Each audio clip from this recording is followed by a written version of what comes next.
on the eve of my coronation, a mysterious out of nowhere, claiming to know secrets about my mother and hinting that my destiny has long been prophesied. Chapter 34. Out I groan getting up from the hard floor. I must have fallen asleep here, now my neck hurts including my waist. I feel anger bubbling inside me. Oh moon goddess, doesn't let anyone provoke me because I don't know what I will end up doing today. I trudge slowly towards the bathroom, stripping off my clothes before stepping into the warm water, easing my tense muscles. Kate, be fast. We are having training today, I yelled from outside the bathroom door. Yes, you can go, I will meet you there, I yelled back. I should always try to lock that door, I mumbled to myself. After spending time washing my hair and body, I did my daily routine before stepping out of the bathroom with a white towel wrapped around me. I changed into my training outfits before leaving my room towards the gym where Ma was setting up things for training. You are here. Okay, let's begin, she says, adjusting the weight lift. After hours of boxing and begging Ma to let me rest, she finally agrees. I left her in the gym towards my room for a warm shower. When I was done, I changed into white jeans and a black crop top. Now to feed you, I say, patting my flat stomach. I entered the kitchen. I prepare a plate of toast bread and jam. She will refuse to help. Just forget it, Grace's voice says to someone before Lillian enters into the kitchen. You were just the person I am looking for, Lillian says, taking a sit on the stool with Becca and Grace trailing behind her. For what exactly? I ask with raised eyebrows, taking a bite from the toast bread and jam. Grace here is trying to impress Jack. Beck answers for her, grinning mischievously. She just found out yesterday that they are both mates and she has always had a crush on Jack, so now it's a dream come true for her, Lillian said with a wide smile. And so what my role in all this? I ask nonchalantly before taking my empty plate to the dishwasher before facing Lillian's angry face. I want us to have a girl's time and you can also help Grace in getting ready, she says, glaring at me. I am not interested, so you can do whatever you like, I say, leaving the room. You're lostly yelled after me. I walked into the living room to find Tomas and Elisa calculating something, or that what it seems like. Kate, can you help me with something, she called, putting down the notepad in her hands. Yes, I say, ask her. Go through this for me, she says, giving me a huge book, looking over 3 years old with a brown dusty cover. Check the accuracy when you did bring it back to me, okay? I took the book from her, checking through the unknown numbers. It was all about PAX distributions. I sigh, getting to work. I can't believe I am stuck with this. I need to calm down before this anger raises more. But this work is meant for the king and not me, for crying out loud, I sigh loudly, gaining the attention of the PAC members in the movie room. Sorry. Please continue, I say, laughing awkwardly. Can you stop grumbling? This also going to be your work as a Luna and Queen Tiara yelled angrily. Finally I am through, I yelled, jumping up. To hours of sitting here, or is it 1 hour? Who cares? What matters is I am finally through with this stupid book. I find Elisa in living room still working, but Tomas is in no way to be found here. I am through, I say, putting the book on the table in front of her. Thanks, dear. You saved me from this work, she says tiredly. Is this work not meant for Lawrence and Anderson to do? I asked, taking a sit on the couch with her. Yes, they left saying he has work in Dark Shadow Pack, she says, placing some files on the glass table. I helped her in arranging the remaining files and books before transferring them to the library in Lawrence's office. I never knew there were a library here, am I saying, a huge library with different kinds of books, or you can say books of past legends and books unknown to me. I will surely find the time to go through all these legends. Thanks, sweetie. You can take a rest now, she says with a sigh. I need to go for a run. It has been long before I left Tiara out. I think this is the right time to let some anger out. I passed through the movie room where Lillian, Becca, and Grace were watching a TV show. Kate, let's watch a movie, Becca says, calling out to me. I don't feel like watching a movie, I say coldly, leaving the room, but before I could leave, Grace yelled after me. Is it because I am here? I can leave if you don't like me being here, she says, walking towards. Can you stop behaving like the victim here? I say harshly, feeling my anger rising to the surface. Kate, can you please give me a chance to prove myself? She says with tears streaming down her eyes. What going on here, a pity party or what? I need you to at least listen to my reasons before judging me the way you do. Seeing the tears made me lose my cool. I pin her to the wall with my hands on her neck. Shut up before I end what I should have ended a long time ago, I growled in her face. I was pushed with force away from her by Lillian and Becca. What's your problem? Becca yelled angrily. She walks towards Grace, helping her up, leaving me stunned by their reactions. I know what your problems are. Grace told us everything about you. She says, pointing a finger towards me, that you were once her best friend. She says with so much hurt. I look at Grace's face to find hurt and confusion. You always fighting those around you. Sometimes I am scared you will get angry and kill me. I have tried to be nice and understanding, but it's not my fault your dad hates you so much, she growled loudly, releasing all her anger and frustration on me. Becca glared at me while Grace tried to speak but was cut off by Lillian. You are a murderer who kills when someone provokes her. I am shocked, but I understand all she's saying is nothing but the truth. I am sorry, I say, my voice barely above a whisper. I am a murderer, I whisper to myself. Maybe if I hear it coming from me it will make the pain lesser. Kate, don't listen to what she is saying. She's just angry, Grace says, trying to reason with me. I understand people always say what they feel about you, and angry I smile weakly at them before leaving the mansion towards the forest. I shift into my white wolf. I need somewhere to clear my head. I know the right place to go. I run at full speed, feeling the wind blow through my fur and paws until I came to a stop at the gate of Lawrence Waterfall. I put in the pin since I memorized his pin the last time he brought me here. I sat down on a rock close to the waterfall. Kate, don't cry. You are a strong woman. You can hold it all in like the way you always do. I trailed on, giving myself a prep talk to stop the tears building in my eyes. I tried doing this for a few hours, watching the water flow freely. Only if my life was so easy.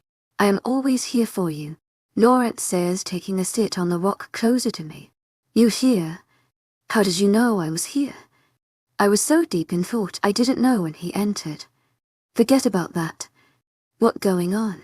He asked, concerned. One look at him made the tears I try holding back come flow freely from my eyes like the waterfall.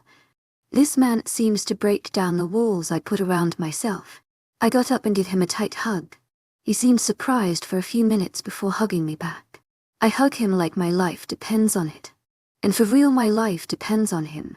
Because of the hope that someone is always there to hold you when you fall. Chapter 35. I release him from the hug. I heard what went on between you. Grace, Becca, and Lillian, he says wearily after a few minutes of silence. I refuse to look at him because I know he surely takes sides with his sister. You know, Lillian says those things in anger. She doesn't think of you the way he says, holding my hands. I understand, I reply coldly, knowing where all this is going. I am always here for you. Tell me what going on in that mind of yours. He says softly before bringing my face to look at him. I am dying to know what going on. It makes me feel helpless that I can't even help because you won't tell me anything or let me in. His eyes grow wistfully and of pain evident in his voice. Kate, you need to tell him. It now or never. Taira says tiredly, don't you think it's time to let go? To let someone take the wheel? Please do this for me, she says before going to the back of my mind. I free my chin from his hold, looking forward. What hurts me more is my expectations. I glance at him before looking back at the water, flowing expectations that one day my dad will look at me with love. Will care for me, that just one day my brother will laugh with me, not at me. Just for one day my brother will fight for me and not fight for me, and not fight me for someone else. I say, remembering the first day I found out the alpha was my dad. Flashback when Kate was just 6 years.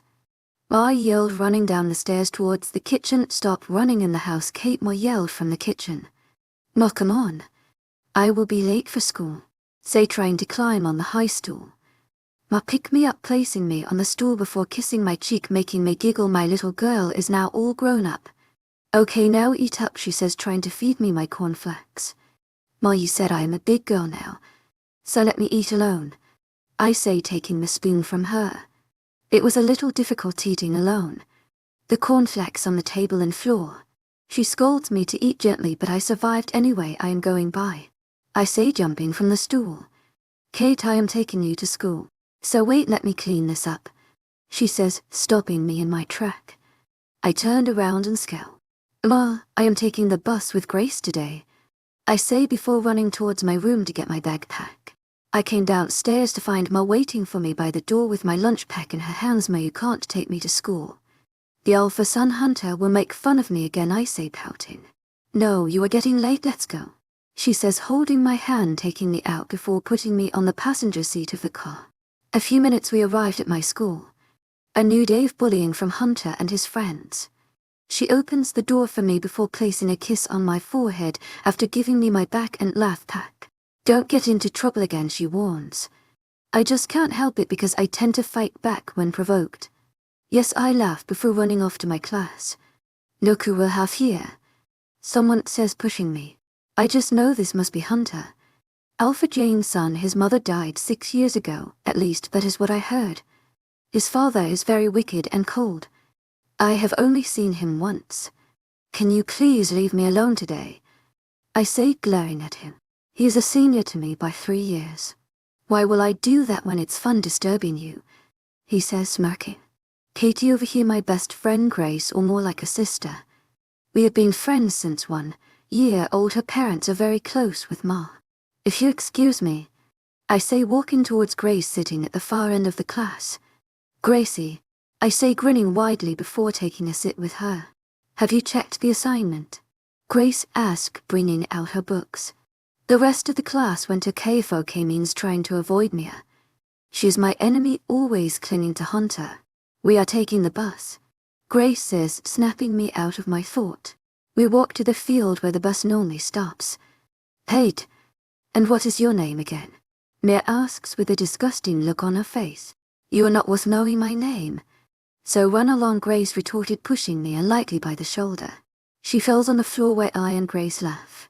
She growled before dusting the dust on her clothes off. That serves you right, Grace says, trying to control her laughter. Before I could get what going on, Grace was on the floor holding her mouth, which is bleeding right now. I punch Mia so hard she falls on the ground holding her bleeding nose. Now you go home and cry to your mum and leave us alone, I yell, trying to hold in my anger. I helped Grace to her feet before we could leave the scene. I was pulled back by an angry Mia. You talking about a mum? Do you have one? Wait a minute, you kill yours. Or maybe you can run to your dad, the Alpha. Oh, your dad hates you. So what can we do? She says, dramatically walking towards me only 8 inches away from my face. She smacks, you are all in. She yells the last part before walking away. The tears fall freely. Don't let her get to you, Grace says, trying to console me. We make our way into the bus. I was silent throughout the ride, looking trees, trying to get my mind off what just happened. Immediately the bus came to a stop. I run inside the house towards my Ma. Ma yelled, trying to wake her up. She jerked up in shock, seeing tears in my eyes. I hug her, crying. Ma, what Mia said, is it true? I ask after calming down.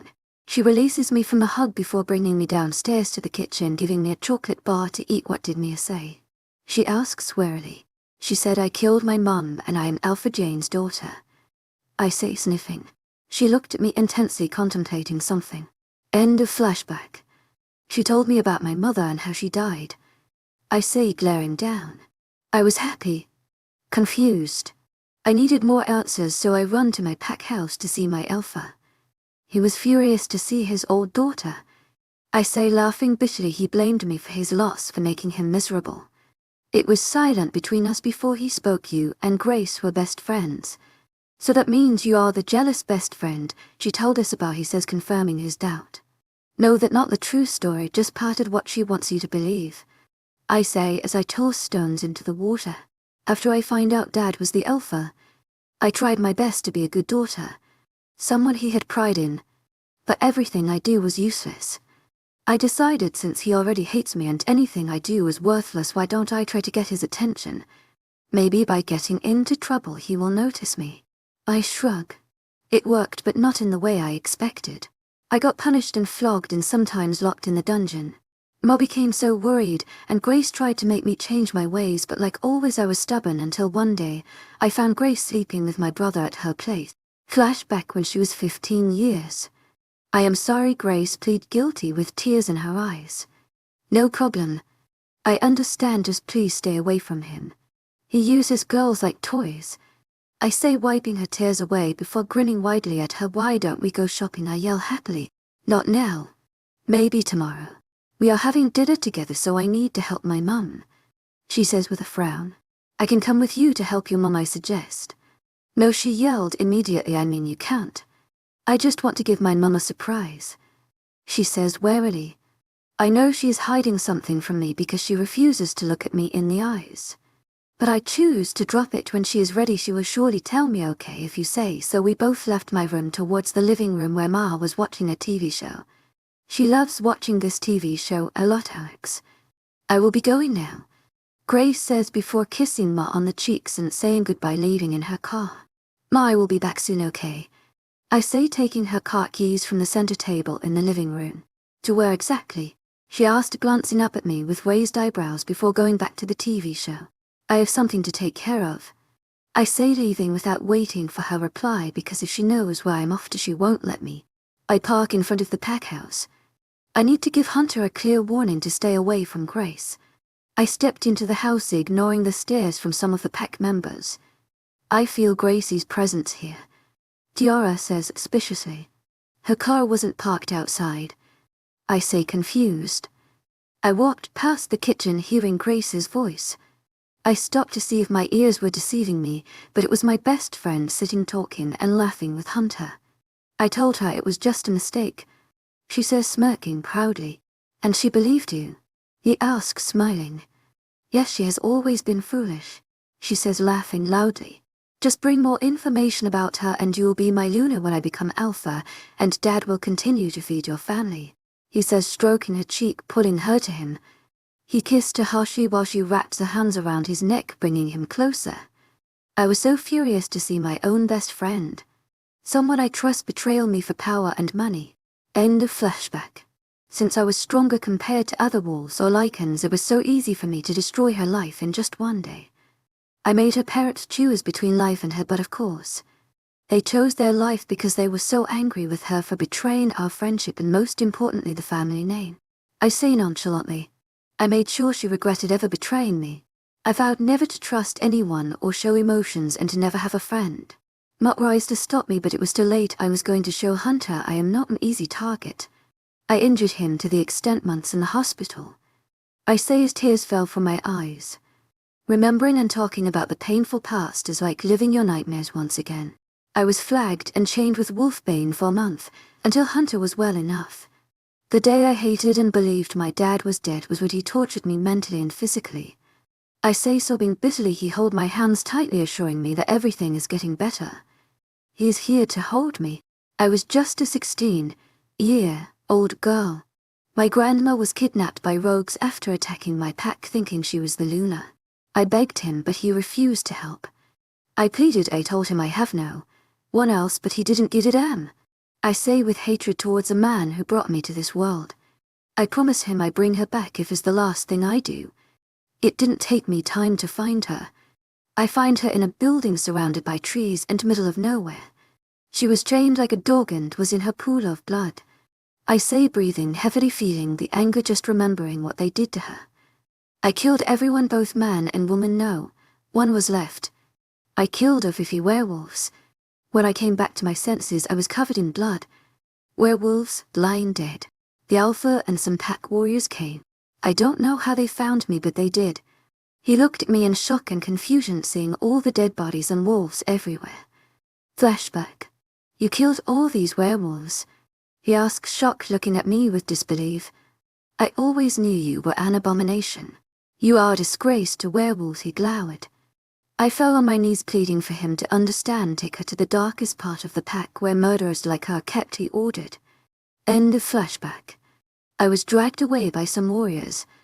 I was constantly reminded that I am a murderer right now. I am a crying mess. He hugged me tightly. Do you know what hurts more? He asks, but before I could answer he replied, holding all the pain and heartbreak in here. It might hurt letting it go, but what hurts more is keeping it locked in. He released me from a hug, looking intensely into my eyes. You have to let it all go. Learn to forgive, because the more you hold on to the painful past, the more you keep feeling hurt, he says, tucking a stray lock of my hair behind my ear. Letting go brings peace and heals your broken heart. Chapter 36, Lawrence POV. I release her from the hug before cupping her cheeks. In my hands I stroke her cheeks, looking into her eyes full of pain and loss. Those sparks I saw when she left were gone. My name means pure, but my heart is not pure but dark and filled with hate. she says softly, bringing her head down in shame. Everyone has a painful past, but it's how you deal with the pain that shows how strong you are, and I am taking from experience it brave enough to hide the pain but braver in letting go of what you feel. So that means you have a painful past? She asks, sock as she avoids my gaze. My father was not always this kind and free. He started training me at the age of 6 years. I breathe deeply as the memories clouds my mind. I never received any love. All he cared was to build me up to be a king. The only person who was able to save me when it gets tough and made me smile was elder Matthias. My father kept on with this until I was taken away by his most trusted, his brother and his mate. I say, moving my hands from her cheeks before clutching my fist angrily by my side. Calm down, Lawrence, she says, placing her hands on mine. Just the mention of my name from her lip may relax. They took me away because of their selfish aims of taking the kingdom from my dad. I was starved, bitten, and forced to fight for my life, just a 12-year-old boy deprived of love and care for a year. I say while taking sharp breaths. No one came to save you. Angrily and confusion lacing her voice. Elder Matthias came, but before he came I ended their worthless life, because I shifted at 13 years, making it so easy. I say smugly. She looked at me with wide eyes and mouth gape in amazement. I was never the same after that. I became cold, emotional, and losing myself slowly in regret. But Elder Matthias was there to pull me back to the surface. I say, smiling at her. She returns the smile. Thank you, she says, getting me by surprise. For what? I ask, confused. For being here for me when I needed someone. For pulling me up, she says, grinning widely. As she did so, her eyes spark. I gaze down at her full lips, just thinking about those lips on mine. I move closer as she does the same, staring intensely at my lips. I capture her lips in a passionate kiss, pouring love and lust into this kiss. I lick her bottom lip, asking for permission, but she refuses to grant. Finding another means, I slip my hands to her ass, squeezing lightly. She let out a low moan. Taking this opportunity, I slip my tongue in, twirling my tongue around every corner of her mouth. Her hand sinks into my hair, tugging gently, making me groan into the kiss. Feeling the kiss getting more demanding, I pull away before resting my head on her as we stare into the depths of each other's eyes. As much as I will like to mark you, it won't be in the forest, I say, winking. Blush creeps onto her cheeks before hitting my chest playfully. I have something for her. Wait, I brought you something, I say, bringing out a gold charming bracelet with I love you tag on it. I took her hands in mine before fixing the bracelet on her right wrist. I want you to always put this on to remember that I am never going anywhere, I say, waiting for her reply. Her amber eyes wide in shock. You got this for me, thank you, she says, grinning happily. Should I tell her what she is? No, it not yet time for that. Me vide out Spanish, meaning my life. I will be traveling tomorrow for pack work. I will be away for 3 days. She frowns a few minutes before smiling. Okay, she replied nonchalantly. We spent time talking before heading to the mansion. Kate POV. I am really tired. After all the emotions I felt today. I look down at my wrist. It is so beautiful. I can't believe he gave me something like this, and I feel so happy and special. Oh, moon goddess, I say, sighing before falling on the bed, welcoming the darkness of sleep.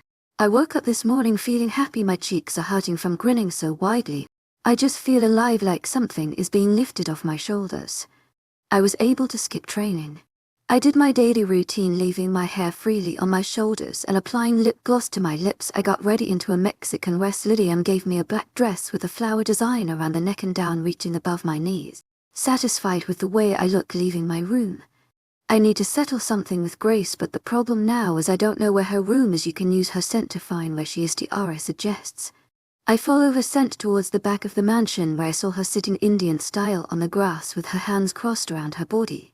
She senses my presence, making her stare at me with wide eyes and her mouth gape in shock. I smile at her before sitting close to her on the floor. Kate, what are you doing here? She asks, wearily, still looking shocked. I forgive you, I said, grinning widely. Kate, I am so sorry that Lillian said those hurtful words to you. It's all my fault, but I told her everything that happened. She is angry with me and refuses to speak with me. She trails on, not finding the courage to look me in the eyes. I hold her hands in mine gently. Gracie, I forgive you, I say one more time to get her attention. Kate, please wait, what, why? Why you with? Her forgive me. she asks, surprised, not believing what she heard me say. Yes, but if you don't want my forgiveness, I can always hold grudges, I say with a smirk playing on my lips. No, she yelled immediately with fear evident in her eyes. I miss you so much. I say, sincerely meaning my words. I missed her even though I try so hard to hide it. Thank you. I miss you too. You don't know how your words bring me peace, she says with regret, taking me into a hug. I immediately hug her back. She pulls from the hug. So Katie, I have so much to tell you, she spoke in a shrill voice, grinning widely. We are back, baby, I yelled as we both laughed. I miss this. Sisters, she says as she brings her pinky out. I wrap my hand around her pinky. Sisters, I say, locking the bond just like old times. It's time to do something crazy, she says, pulling me up with her. We walked into the living room to find Lillian, Becca, and Levi all laughing. Kate, can we talk to you? Lydia asks nervously. Yeah, sure, I said, glancing up at Grace, giving her a confused look before looking back at Lillian. They both led me into the kitchen. I am so sorry for what I said to you. I never felt scared that you'll blow up on me once, she says, looking down in shame while I kept my gaze focused on her. We should have never judged you that way without knowing what you've been through, but if you can please forgive us. Becca says, worriedly looking into my eyes for any reaction. I kept my face blank. I will forgive you both if you can both forgive Grace, I say, smirkily, taking a seat across from them. I forgive her, they both say nervously. Okay then, but I say, smirking mischievously at them. But what? Lillian asks warily. But we'll need to get all these sad faces off and have some fun, I said, grinning widely. Okay by me, Grace says, laughing loudly. We talked, laughed, and do crazy things. If I should write on my best day, this day would be on my list. Now we are teasing Grace and Jack. Lillian and Levi are the ones teasing them, while I and Becca just couldn't stop laughing since Stan and Lillian left this morning. It was kind of boring. So when will I become an auntie? Lillian says, smacking, making Grace blush a shade of red. You have to stop teasing my friend here, I say between laughs. Kate, you need to leave here now, Tiara warned. What going on?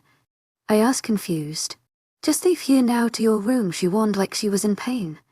I will be in my room, I say, rushing out of the room. Immediately I close the door of my room before pain shoots in the midsection of my abdomen. My body heats up like it's on fire, making me scream in agony. Please let it not be what I am thinking, I say warily. Chapter 37. Kid. How can this be now? For crying out loud, I clenched my stomach in pain. I don't know. I felt it earlier today, but I took it as something else. When I felt it again, I was able to hold the pain until you got in the room, Tiara says, in pain. This pain is so unbearable. My body feels like it is on fire. Oh moon goddess, help me get through this, I cry in pain. I trudged slowly towards the closest, searching for perfumes this meant to mumble tiredly. I opened some of the bottles before pouring them everywhere in the room. What is this for? To my agent extraordinaire, Madeleine Nobel. Heartfelt thanks for your unfailing patience, enthusiasm, Tiara asked, confused. This is to reduce the scent of my heat, I say nonchalantly before walking into the bathroom. Stripping off my clothes, I got into the cold, freezing water. Don't you think we should call Lawrence? Tiara suggests warily. No, we can go through these 3 days alone. Nobody has to know, I exclaim in pain. Why do you always do this? She asks angrily. You're always acting like you need no one when in reality you are just acting to be strong, she yelled, blocking the link.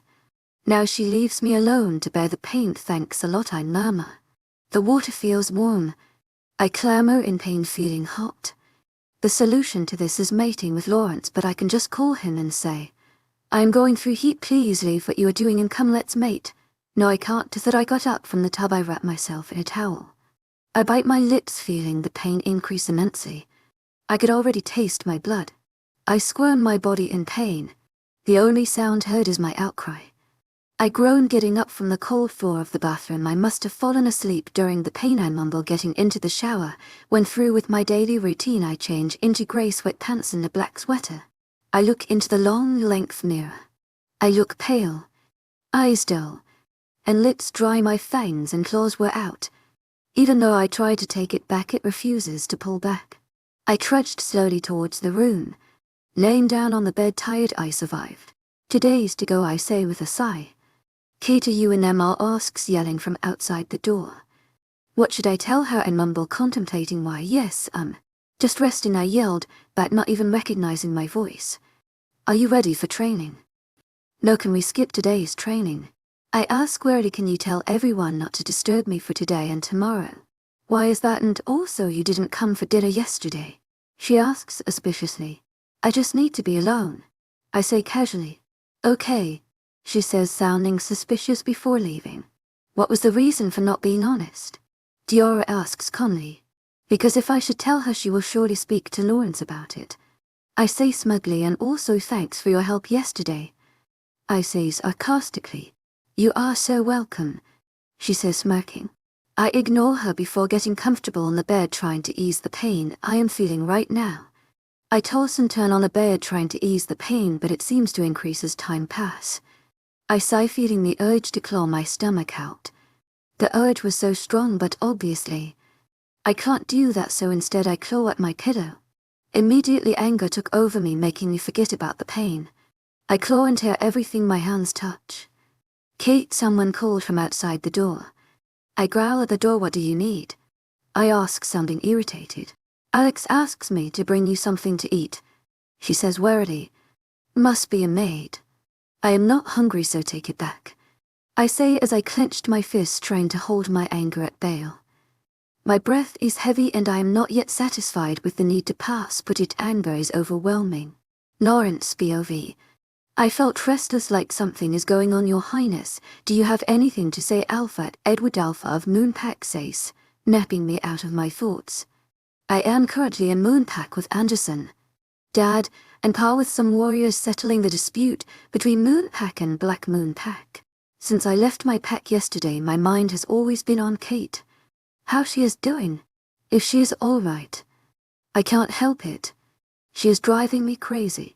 Since everything is settled and everything is going on well, the Coronation should get ready to step down for their sons, I say, keeping a blank face and a cold voice.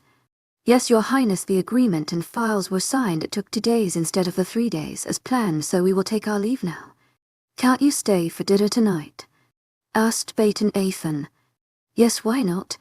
We will love to join you for dinner, Dad replied before I could even decline the offer. I gave him a look before giving a nod to proceed. The dinner was okay, taking on the progress of the pack and members. Alpha Adrian Alpha of Black Moonback has always been a pride and greedy man, trying to mate me with his daughter, and it was never going to happen. I toss and turn, trying to get some sleep, but it seems my body is depriving me of one. I sighed, getting up, going into the bathroom. The pack house wasn't as big like mine, but is presentable. I splash little water on my face before going back to lay down. I thought about calling or texting Kate, but she might be asleep right now. What about if I text Mum? No, that won't do. It took me 2 more hours before I fell asleep. Thanks once again, Your Highness, Alpha Edward says, smiling. We left in different cars back to the mansion. I have been worried and feeling weird. You have to hurry, Travis suggests, spacing in my head. The pack house to the mansion is a 4 hours drive. I packed my car before entering the mansion. How's the meeting? Jack asked, immediately coming towards me with a smirk. Where's Kate? I asked, dismissing his question. Well, you should at least answer my question, he says, forming hurt. She is in her room. She refuses to eat or even leave her room, he says, concerned and worried. What must be going on with her? I mumble to myself, with different scenarios going through my head. I walked towards her room. I sniffed the air, feeling excited, or you can say getting horny. It was stronger getting to the front door of her room. I knock once, hearing no reply. I force the door open, breaking the lock. I was beyond shock. Everything is destroyed. Claws mark on the wall, broken glasses, and wood. A loud growl snapped me out of shock. I turned around to see the most beautiful creature. If it was anyone in my shoes right now, will surely run for their life, but not me. Her chest rises and falls, claws and fangs out. She looked dangerous and at the same time sexy. I took a cautious step towards her, my eyes getting darker as I sniff in the air. She must be going through her heat. Wait a minute, her heat? Why didn't I think of that? Are you all right? I asked, stroking her cheek. Her skin was warm under my toughness. She became tense for a minute before relaxing, her claws and fangs returning. "You are back," she says, finally finding the words to say before hugging me tightly. "Yes, but are you okay?" I ask one more time, releasing her from the hug. She shakes her head, saying no. I carry her in bridal style towards my room. I lay her on the bed before walking towards the bathroom to get dry clothes, but she pulled me back. "Please take this pain away," she says, pleading. "You're only saying that because of the heat," I say, trying to hold myself from marking her as my own. "No, I need you right now," she says, pulling me closer. "Are you sure? I don't want to do something you will regret," I say, warily looking into her eyes. She looks so pale. "I am very sure. I have been waiting for this time for a long time, and this is the right time," she says, placing a kiss close to my lips. "Lawrence, make me yours. I need no other invite." I capture her lips in a warm, passionate kiss. Chapter 38. Kate V. He hovered above me, kissing me passionately like my lips were delicate and his favorite lollipop. I can't believe this. I swear if this is just one of my dreams, only the moon goddess knows what's going to happen.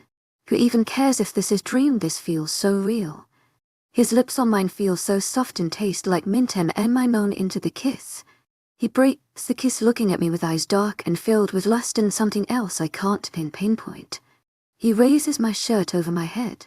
He looked at the mark on my chest in shock. I tried to cover it from his view, feeling self-conscious under his intense gaze. "You have this too?" he asked, rubbing on the mark of 2 lichens. "What?" I ask, confused, feeling sparks as he continues to rub on the mark. "I have this mark on my waistline," he says with a smile. "Yours is beautiful," he says, pulling my shirt off before I lit on the floor, leaving me with only my bra and sweatpants before kissing my lips. His hand cups my chin tenderly, while the other stroking my cheek, kissing me sensually and passionately. He nibbled on my lips and gently sucked on my tongue. Our tongues war against who will be dominant, which he won. To my agent extraordinaire, Madeleine Nilban, heartfelt thanks for your unfailing patience, enthusiasm. Twirling it around every corner of my mouth, I moan in between a kiss. One of my hands slid into his soft hair, tugging gently, and the other found its way to his chest, running my hand over his chest. He kisses along my jawline to my neck, nipped and nibbled, making me moan lowly. I felt his fangs graze my neck, sending shocks of pleasure into my body. His fangs dipping into my neck, marking me as his. I hold onto his shoulders and bit inside my cheek, feeling the pain become intense. I whimper softly, but soon it subsides, making me moan loudly in pleasure while my wolf jump, feeling connected to her mate. He licked on the mark before meeting my eyes. "Mine," he says huskily before kissing me. I break the kiss before pushing him down with me on top, straddling him. I kiss his neck and suck on his sensitive skin, making him groan in pleasure. I look into his eyes, licking my fangs before pushing the full length of my fangs into his skin. He growls in pain before groaning at the sensation. I pull my fangs out before licking at the mark. Tiara beam in pride, marking her mate as ours yours. I pull away, looking into his eyes. I never expected to ever hear these words from anyone except my ma, but hearing it sends butterfly flying in my stomach. "I love you, me Vida." I can't believe this, he says. He loves me. He loves me, what should I say? What I feel is love, right? I love you too, I say, grinning happily. Never once have I felt this way. It's crazy to think I will ever experience love or even feel it. I kiss him, pouring all my feelings into the kiss. I wake up to feel a weight on my hip and someone breathing on my neck, sending waves of pleasure into me. I turn around to find Lawrence sleeping, his hair covering his eyes. He looks adorable and peaceful. I push the hairs from his face, racing his sharp jawline. Blush creeps up my face, remembering what we had yesterday. "You always look cute when you blush," he says in his morning voice, making me blush even more. I use the blanket to cover my face from him while he just chuckles, pulling the blanket off my body, leaving me without clothes. I scowl at him before taking the blanket from him. "You don't have to cover up, I have seen it all," he says, taunting me while laughing. "Not to worry, I can always walk around without clothes," I retorted with a smirk. In a flash, he pins my hands above my head and his eyes go dark in lust with a smirk playing on his lips. "You do no such thing, because your body is only for my eyes and pleasure," he says possessively. I kiss him, showing him I am all his. "Well, it's beautiful," I say, amazed, tracing my mark on his neck where it meets his shoulder. It's exactly like the one on his waistline and on my chest, but the only difference is the crown on both the lichens. Yours is beautiful, he says, kissing his mark on my neck, making me moan lowly. I need to take a bath. I say, pushing him off me. He growls lowly before getting off the bed, showing all his manly glory. I can't still believe this is all mine. Yeah, I know, having all this. Girls sure will be envious. He says, reading my thoughts. Since we are now mated, we can feel each other emotions and hear each other thoughts. Get out of my head, I yell, throwing a pillow at him, which he easily catches. He laughed, walking towards me, lifting me off the bed with the blanket trapped around me. You know I have legs, right? I ask as he walks us into the bathroom, placing me on the counter before setting the tub. He spread my legs apart before standing in between, wrapping his hands around my waist. Me vida, he said softly before kissing my neck. I wrap my legs around his hip, pushing my neck backward to give him more access. He carried me from the counter, putting me into the tub. He looked at me with lust-filled eyes before attacking my lips in a demanding way. I will never get tired of his lips on mine, because this man kissing me with his everything is my everything. Unknown POV, I look through the picture on my desk taken by my men who are watching over her. Her heat hence today. My heat is unusual, coming late and not expected. I pick out a book, going through it before finding the explanation to this. Heat of the chosen, I read, taking necessary points needed. The bond is might be accepted and grow immensely in strength. Understanding between them must be developed for her heat to take place. This heat will bring them together, breaking all boundaries. She will experience heat in different ways, going through pain. To my agent extraordinaire, Madeleine Lilben, heartfelt thanks for your unfailing patience, enthusiasm, and lust, showing strength and wisdom, the beginning of something new or the start of something dangerous. Lovely, and also something dangerous which would also bring peace and war. I closed the book. London, I called. He rushed into my office. Yes, ma, he says cautiously. Get ready, we are all leaving. I say before dismissing him. The war is near. I say thoughtfully. Chapter 39, Kate, POV. OMG, Mum, we need to start preparation. Lillian shrill happily. I tell you, she is happier than me on this. I am currently stuck in the dining room with Elisa Grace and Lillian for the whole day since Becca went with Ethan to his park. I am sure saved by one. It not like I mind or anything, but if they could stop planning on how my love is complicated. It seems like my life is a romantic story where the boy sweeps the girl off her feet, make her smile, and have a happy ending together. I sigh loudly. I should have listened to Lawrence when he asked me to spend the day with him. But no, I have to insist on spending the day with the girls, but now it feels like I am going to spend my day planning my wedding day. Kate, are you even listening to anything I am saying? Elisa asked, glaring at me before glancing back at Ma, giving her a mischievous smile. I hope what they planning is good for me and my health. I was lost in thought. I say sincerely. I hope you're thinking about Lawrence. Grace says with a wink.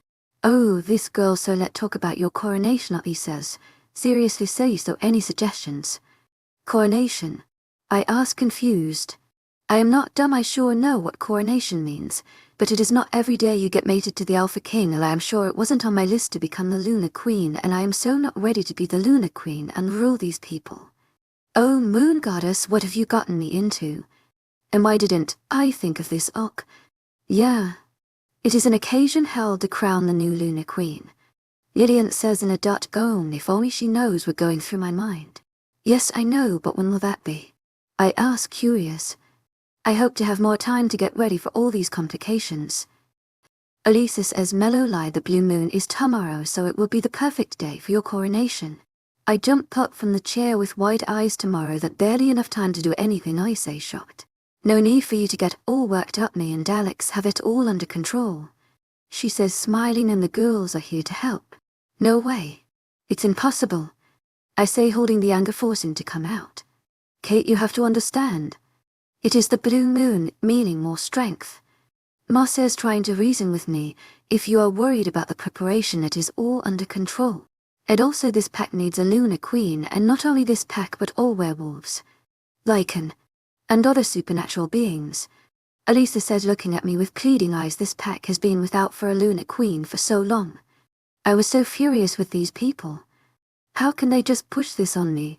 It's just too soon. I need to get used to all this first. I glance at Grace and Lillian, who are looking so uncomfortable being here right now. I also feel the same way. What's going on? Why the tension? Lawrence asks, walking into the dining room with Levi. To my agent extraordinaire, Madeleine Lobin. Heartfelt thanks for your unfailing patience, enthusiasm. On, Jack, Elder Matthias, and Thomas laughing loudly. It seems someone still found this day funny. We are just letting Kate know here that her coronation is tomorrow. Elisa is smiling. I can't believe this, I say, walking out of the room with Ma calling after me. These people are just too much, expecting me to wake up one morning and discover I have been given so much power and responsibility. I walk into my little privacy known as my room. Wow, that was fast, I say, looking at the clean and neat looking bedroom. After all the destruction I did to this room, I was thinking it was forever condemned. I lay on the bed getting comfortable, but was disturbed by someone coming in. Oh, just to think I will have little privacy, but at least it. Lawrence, yes, how can I be of help? I ask with raised eyebrows. There are so many things you can help me with, he says, smirking before sitting at the edge of the bed. I need to speak to you. I know. Is it about the coronation? I ask, getting close to him. Yes, I know you are nervous. I felt your nervousness and anger. That was the reason I came to see what was going on, he says, holding my hand in his. Oh, that was all I could find to reply to him. I know it's hard on you. If you want, I will make Mum leave it until you are ready, he says, smiling. Thanks. I just need some time to accept all this, I say, staring at everywhere but him. Me Vida, look at me, he says softly. I looked at him. You will be a good and caring lunatic queen, he says, smiling, making me blush. Okay, enough of this. I need to talk with Lydia and Gracie, I say, getting up, smiling. He pulled me back on his lap. You are making me feel jealous, he says with a smirk. Are you getting all possessive? I tease with a smirk playing on my lips. You should know I am very possessive of what belongs to me, he says, kissing my nose. Okay, let go before I take you right now, he says playfully. We walked out hand in hand towards the dining room where everyone is present, laughing. Me and Lawrence took our seat. Kate, I am so sorry I tried pushing this on you, so I have decided next week will be your coronation, Elisa says, grinning widely. I slowly giving her a small smile back. At least it's something. I am also sorry for getting angry. I apologize. No problem, dear, she says with a smile. It went on like that, discussing and taking note of things needed. I am a little excited about the coronation. Hear it little. I hear a knock on the door, but since I am in the living room and close to the door, I chose to answer it instead. I open the door to find a young lady with black hair and looking to be in her 30s. Yes. Kate, I need you for something, Ma says, coming into view, but immediately she saw the lady by the door. Her eyes grew wide. What you doing here? She asked, shocked. Alex, it's been long, she says with a smirk. You know her? I ask, confused, looking at my shocked expression. Yes, I know her, she says, warily looking between the lady and me. Who is she? And why is she here? I ask, frustrated. She should just get straight to the point. I am someone you should know and also someone you shouldn't, the lady said with a wide smile fading into a mischievous one. Chapter 40 previously. I am someone you should know and also someone you shouldn't know, the lady said with a wide smile fading into a mischievous one. What going on here? Present Kate POV. She walked towards me, pulling me into a hug. She sniffed in my scent before pulling back. You look just like your mother, she says, grinning widely. Why are you Kate? No, my mother, I stuttered, bewildered. Yes, dear, she was my best friend, she says smugly. You were just a few hours old the last time I saw you. She pulled me into a hug before walking towards Ma, pulling her into a hug. It has been so long, Alex, she pulled back with a smirk, still looking so young, she says, winking. You here? Ma asked, confused. I am back because it's time to get ready, she says, giving Ma an understanding look. Okay then, I will show you to the royals, Ma says before giving me a look to follow. I trailed after them like a lost puppy. We walked into Lawrence's office to find everyone going through the arrangement. Lawrence in his office, sitting Matthias on one of the chairs opposite Lawrence, while Lillian, Grace, and Levi sit on the couch looking through files, and Thomas with Elisa's its opposite talking with Lawrence and Matthias. Ark, this was the reason I left, and there's still Hero Moon got a sign, need your help. I was snapped out of my thought by what Ma said. Your Highness, this is Melanie. Kate, auntie. What? My auntie. I don't even know her what going on here, I whisper so only Ma could hear. We will discuss this later, but for now play along, she mind Link. It's my pleasure meeting you, she says, bowing her head with respect. You're welcome. But what is our reasoning for being here? Lawrence asks. Ma was about to reply, but Auntie Melanie beat her to it.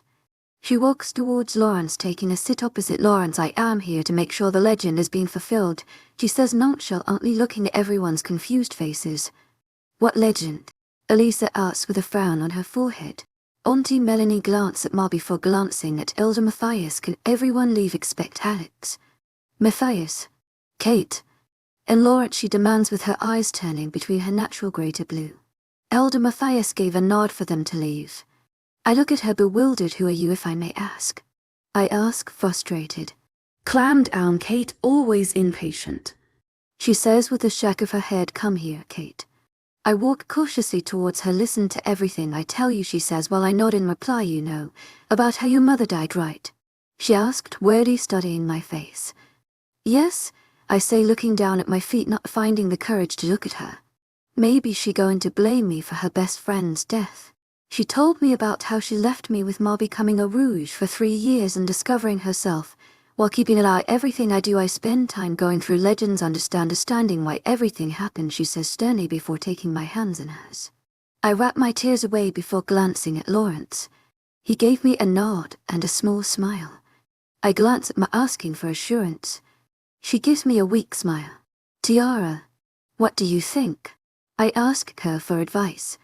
I think we should give her a chance because we promised Lawrence we have forgiven everyone that hurt us, she suggests. I contemplate over it before making a decision. I will give you a chance, say smugly. A wide smile appears on her face. But I have questions for you. You can ask anything, she replies, grinning widely. What legend do you speak of? I ask, frowning slightly. I feel my leg getting numb from standing for so long. Lawrence stands up before pulling me into his lap. I am called the Keeper, while Alex here is Kate's guardian and Matthias Lawrence's guardian, she explains. I look at her confused. What does she mean by guardian or keeper? What do you mean? I ask, voicing out my thoughts. A keeper can read the outcomes and stand by the chosen, and a guardian is a protector and gives guardian, she explains. So why is Ma my guardian when I am not even the chosen one? I ask, confused. You are, she replies before taking out a large book with a brown cover and a title writing in bold letters, Legend of the Lycan. She explains how I'm a white Lycan and not a werewolf, and how everything I went through was all written down in the legend about me going through pain, heartbreak, and betrayal for strength. How Lawrence and I are special and most powerful to save everyone. So you trying to say my life experience has been put down and planned?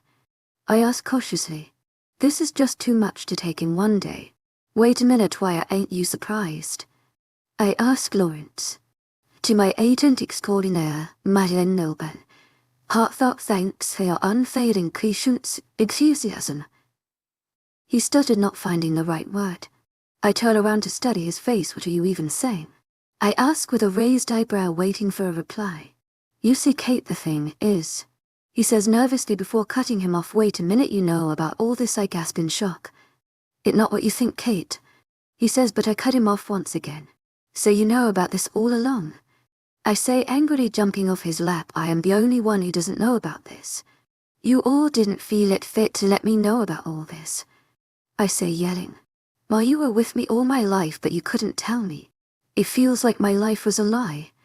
It feels like I am the biggest fool here. I yell, more, my fangs and claws coming out as anger envelopes me. Kate, calm down. Moss is walking towards me. Calm down. I say, laughing bitterly. You are all lied to me, and you of all people should know how much I despise lies. I always know the moon goddess hates me, but this I say, mumbling the last part to myself, this all too overwhelming. My life has been a joke. My life has already been planned, and I have no say on what I want. I say quietly to myself. I fall to my knees, bring my hand to my face, seeing my claws out anger issues. Kate, control your anger or you might do something stupid, I muttered to myself. Someone hug me. I look up to see Lawrence hugging me. Vida, I am here for you. He says, looking into my eyes. Your ma was doing what best for you. She never wanted to hurt you. I try explaining, but he cut me off. You trust me, right? He asks, staring into my eyes intensely. I say with a frown. Of course I trust you, he laughs before kissing my forehead. I looked up to Elder Matthias. Auntie Melanie and Ma looking at us with dreaming eyes. I am sorry for my outburst. I have a hard time controlling my anger, I say, apologizing. No problem, dear sir. Are you ready? Auntie Melanie asks while Lawrence pulls me up on my feet. I think I am ready for this, I say while contemplating my options. Oh moon goddess, help me. Chapter 41. This past week has been so stressful with everyone busy going about the coronation arrangement. Auntie Melanie has been of great help. Very cool and friendly. Maybe that is the reason she and my mum were best friends, but no one knows anything about the legend yet. It is for security purposes because you possibly trust anyone. Don't get me wrong, I trust my girls and everything, but I made a promise not to let anyone know. This week has also been great. I get to spend time with my girls, and if you are wondering, Becca is back and she had a great time. Ethan's parents loved her. She will be a wonderful Luna, I can feel it. Today is the coronation and I am so nervous. Not only am I going to be the Luna Queen, but also get to see my father and brother since every other pack is invited. But the good news is that the King's pack accepted me as their Luna Queen, and it means a lot.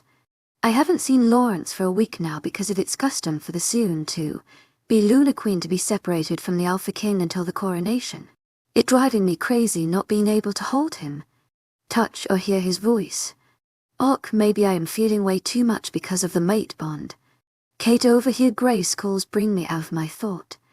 I am currently in the Royals clothing shop helping my girls choose a gown since Ma, Elisa and Auntie Melanie decided to choose my gown, and I can't possibly argue with them. Yeah, I am coming, you don't have to yell, I say, laughing. I walk into the changing room to find Grace wearing a blue off, shoulder-long gown reaching her feet with lace-long hands and a long cut reaching below her hips. So what do you think? She asks, twirling around. You look gorgeous in that gown, but the coronation color is black with a mix of any other color, I say, raising my eyebrow. I know. It's just so beautiful, and I am getting this gown for maybe a date or something, she says awkwardly. Whatever you say, but I hope that date is with Jack, I say with a smirk. Grace, have you seen? OMG, you look beautiful, Lydian says, looking at Grace with wide eyes. Yeah, you look gorgeous. I'm sure Jack will fall on your feet after seeing you wearing this gown, Becca says with a wink. Thanks. Girls, Grace says, blushing slightly. But you are not wearing that to the coronation, right? Becca asks, looking through the gown she and Lillian brought into the dressing room. No, I love this gown, so I am taking it, she says, smiling mischievously. I wonder what she is up to. Enough of the talking because we'll have things to do and places to be, Becca says, clapping her hands. Bossing Becca is back, Lillian says with a dramatic sigh while we all laugh. I miss this. Hurry up, girls, Elisa yells, coming into my room. She decided to bring some makeup crew and hairdresser to do mine and the girls' hair and makeup. Even when I insist on doing my own thing, she refuses, saying we should look up our best. Kate, your gown is here okay, she says, leaving the room. The girls left after doing our makeup and hair.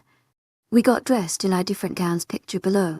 Kate outfits, Lawrence outfits, Lillian outfits, Anderson outfits, Becca outfits, Ethan outfit, Grace outfits, Jack outfit, Alex outfits, Elder Matthias outfits, Melanie outfits, Levi outfits, Elisa outfits, Thomas outfits.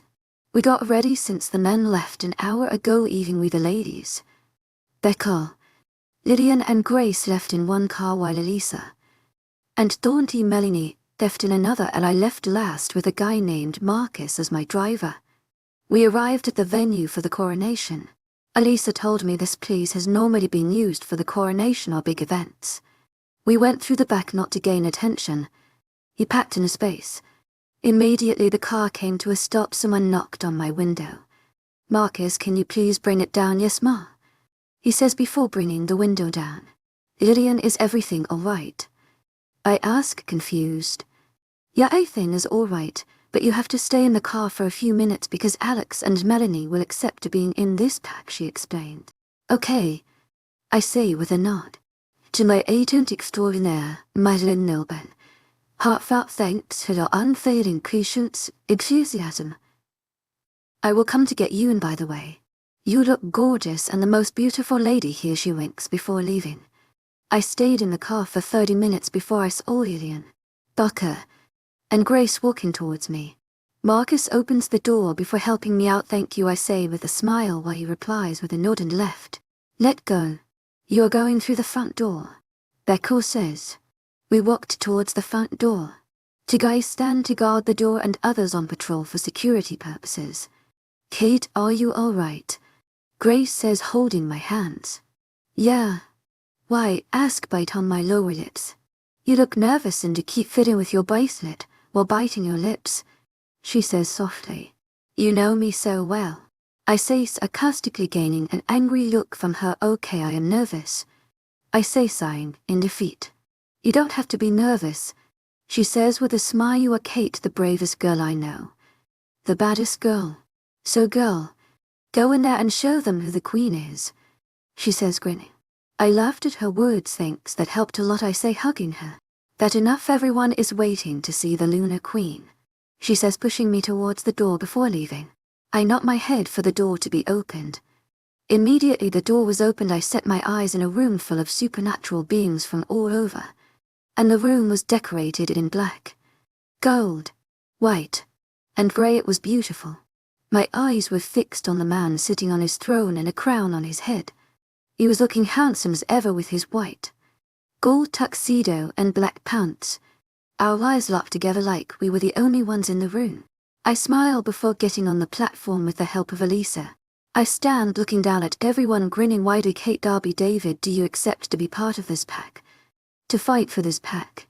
And to care for every member of this pack? Thomas asks, looking into my eyes intensely with a smile. I do, I reply. Do you accept the power of a Luna to guide and be a mother to this pack? I do. Do you accept to be the queen of this kingdom, to guide and be a queen mother to all? I do. Do you accept the power of a queen to guide and be a mother to all supernatural beings? Wow, this is a big responsibility. Just say yes, Diara says, frustrated. I do. He turned around to look at Lawrence. Your Highness, can you please come down, he says, while Lawrence walked down from his throne before standing close to me. Thomas took a knife and a bowl. Kate, bring forth your wrist, he says. I did as he says. He took my wrist slit with a knife, allowing the blood to drip into the bowl before doing the same to Lawrence. He mixes the blood before pouring it into the burning fire. Elisa, he called. She walks towards us with a crown in her hands. My dear, go on your knees. I go on my knees. She places the crown on my hand before helping me up. Fellow pets in this kingdom, here is your Lunar Queen, Kate Darby Clifford, she announces while everyone stands on their feet and bow. I grin widely. Kate Darby Clifford, why you look beautiful, Lawrence whispers into my ear. Thank you, don't look bad yourself, I say, smiling. He sits on his throne while I sit on the smaller throne by his side. I am so happy, I say, grinning happily. I kept my promise, he says with a smirk. What promise? I ask, confused. To always make you happy, he says, winking at me. Thanks, I say, meaning my words, because without him I would be lost. To my agent extraordinaire, Madeline Nilban, heartfelt thanks for your unfailing patience, enthusiasm. Having a mate can be the most wonderful experience ever.